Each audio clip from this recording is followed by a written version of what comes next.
네, 4인 사색 투자 인사이트 시간이 있죠. 오늘은 김현섭 KB국민은행 한남 PB센터장 모시고 얘기를 좀 나눠보겠습니다. 어서 오십시오. 안녕하십니까. 중국 얘기 오늘 해야 될 것 같습니다. 중국이 이제 부동산 위기 관련돼서 계속 뉴스가 나오고 있는데요.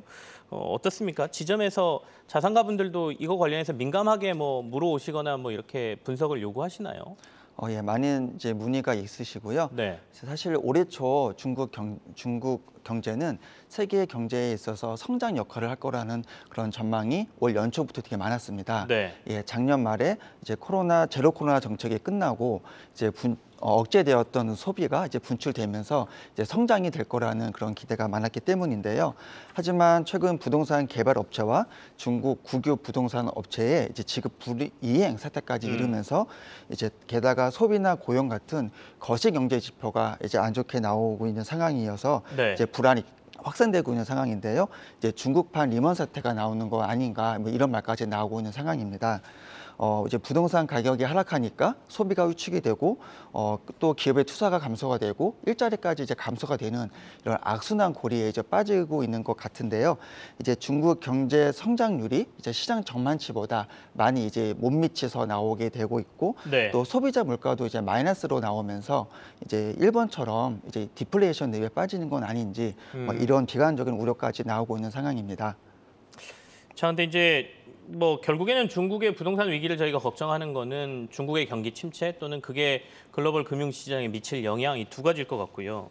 중국의 경기 침체가 온다 그러면 우리나라 수출이라든지 아니면 여러 가지에도 문제가 미칠 거다 이런 거 아니겠습니까? 예. 우리나라에는 어느 정도의 영향을 미칠 거라고 판단하십니까?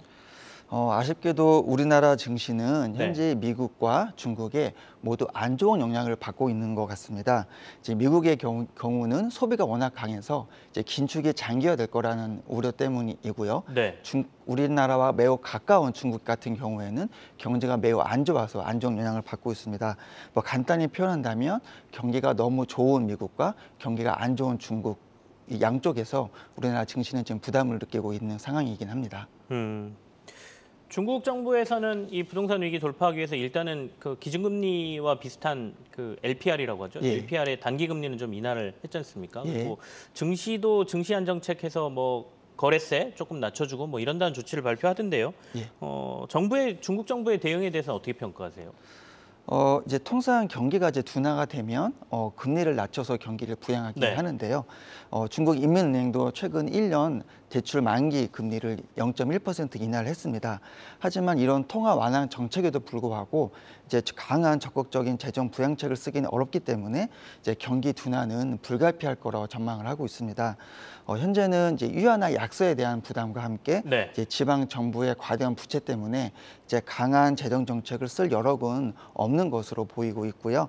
이제 중국 관련 리포트에서는 이제 고령화, 청년 실업률의 증가, 또 미중의 패권 분쟁의 이제 장기화, 또 시진핑 권력의 중앙 집권화 같은 이런 이슈들 때문에 이제 경기 흐름이 다시 반등하기는 좀 어렵게 보고 있는 상황이고요.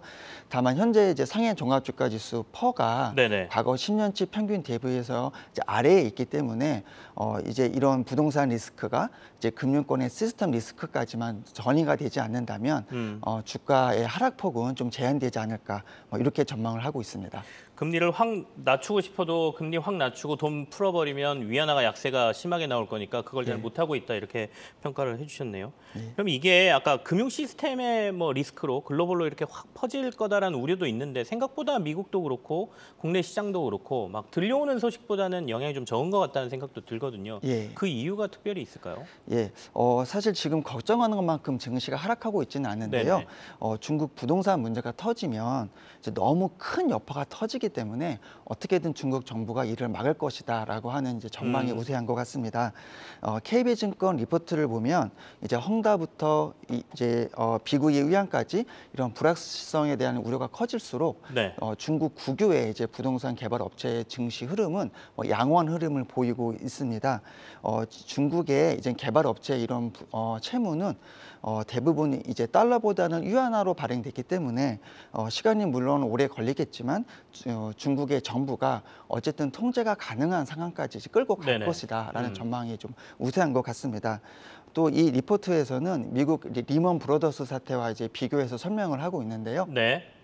이제 미국 서프라임 모기지 사태에서는 이제 이게 파생 상품으로 구성된 이제 모기지 상품에 투자됐기 때문에 투자 대상이라든지 투자 금액이 이제 파악하기가 어려웠던 반면에 이번 이제 중국에 대한 이 채무는 이제 대부분 은행 채권과 이제 은행 대출과 채권으로 구성이 돼 있기 때문에 투자 대상이라든지 손실 금액이 파악할 수가 있어서 그래서 이제 중앙 정부가 이제 중국 정부가 민영 부동산을 이제 국유화하는 이제 프로세스에 있다고 이제 보기 때문에 이제 금융권 시스템 리스크로 전이되지는 않을 거라는 전망이 우세한 것 같습니다.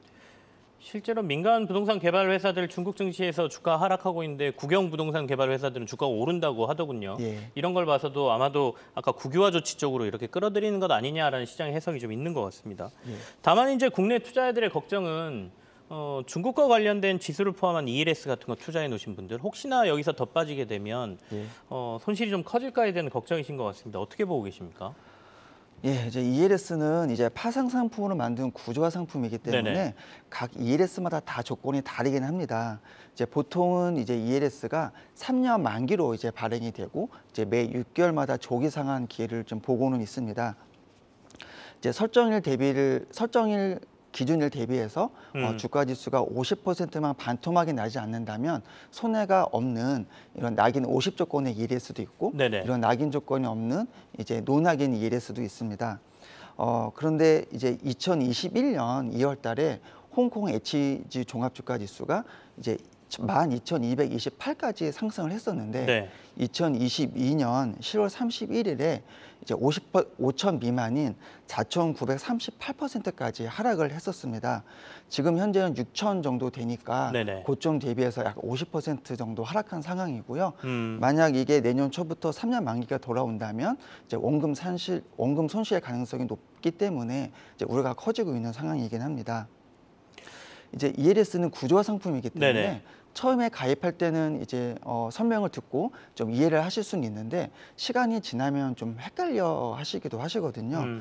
이제 보통 변동성이 큰 지수나 이제 개별 주식을 이제 기초 자산으로 담게 되면 이제 높은 수익률의 ELS를 발행할 수가 있습니다. 이제 홍콩 H 지수는 다른 종합주가 지수보다 이제 변동성이 크기 때문에 예, H 지수를 편입 자산을 하고 있는 ELS는 다른 ELS보다 금리가 좀 높았었게 발행이 됐었습니다.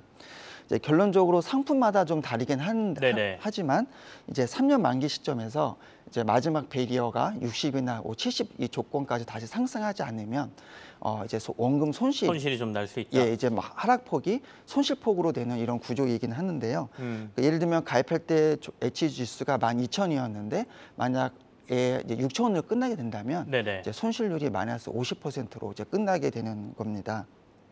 결국에는 만기 때까지 조금 지수가 여기서 더 많이 올라줘야 된다라는 말씀이시네요. 예, H 지수가. 예, 근데 보통은 이제 증권사가 네. 발행된 ELS는 이제 변동성이 큰 개별 주식이나 이런 것들을 이제 많이 담았기 때문에 높은 금리로 발행되었고 또 원금 손실에 했던 적이 있었습니다. 네네. 다만 이제 은행에서 발행된 ELS는 이제 기초자산이 종합주가 지수였기 때문에 아직까지는 원금 손실이 발생된 적은 아직까지 없는 걸로 알고 있는데 만약 내년에 이렇게 원금 손실이 발생된다면 ELS 투자는 되게 위축될 거라고 예상을 합니다. 다른 중국과 관련된 펀드들도 많이 투자하셨을 것 같은데 그분들은 지금 어떻게 해야 될까요? 자산을 빼는 게 나을까요? 되게 어려운 상황인데요. 이제 중국은 워낙 변동성이 크고 이제 공산주의 국가이기 때문에 이제 투자자분께서 중국은 이제 비전 없다라고 하셔서 손실을 확정시켜서 나오는 경우도 있고요. 이제 손실을 확정짓기에 너무 마이너스 폭이 크니 그냥 기다려 보겠다. 이렇게 좀 두 갈래로 나누시는 것 같습니다. 알겠습니다. 앞으로 이제 중국에 대한 전망에 따라서 투자 전략도 바뀐다 이런 말씀으로 저희가 이해하면 되겠습니다. 예. KB국민은행 김현석 한남 PB센터장과 오늘 같이 했습니다. 감사합니다. 예, 감사합니다.